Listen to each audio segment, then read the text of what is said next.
Mister beast টাকাগুলো সরাচ্ছে, এটা কিন্তু দারুণ। মিস্টার বিস্ট এখন ফ্লোর থেকে টাকাগুলোকে সরাচ্ছে। আমি বুঝতে পারছি না এখন কি বলবো। এখন সমস্ত ডলার পরিষ্কার করা হয়ে গেছে। তোমরা কি সেকেন্ড চ্যালেঞ্জের জন্য রেডি? ঠিক আছে, আমি চাই তোমরা সবাই দাঁড়িয়ে পড়ো।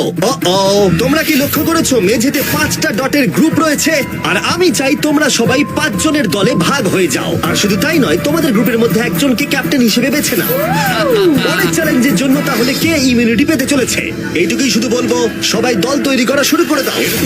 আমাদের 5 জন করে গ্রুপে ভাঙতে হবে, কিন্তু যদি একে অপরের বিরুদ্ধে খেলতে হয় খুব খারাপ লাগবে। আমরা 5 জনের গ্রুপ করে ফেলেছি। আমরা সবাই খুব ওভার থিঙ্কিং করি এবং তাই আমরা সবাই এক গ্রুপে তোমরা হয়েছি। 5 জন তাহলে একটা গ্রুপ হচ্ছ। আমরা ঠিক 5 আছে, জন তাহলে হচ্ছি। ক্যাপ্টেন কে হচ্ছে? সেটা আমরা ঠিক আমরা করছি decide জিমি। তোমরা কি ক্যাপ্টেন বেছে নিয়েছো? হ্যাঁ, জ্যাক হবে। আমাকেই কেন? Okay. Marcus, Marcus? মার্কাসকে বিশ্বাস করাই যায়। ও অনলাইনে সবথেকে বিশ্বস্ত টেক রিভিউয়ার। আমাদের ক্যাপ্টেন বেছে দাও না। এটা তোমাদের ব্যাপার, আমি কিছু বলতে চাইছি না। তোমরা কিভাবে ক্যাপ্টেন চুজ করছো? যেমন ভাবে সবাই করছে। কে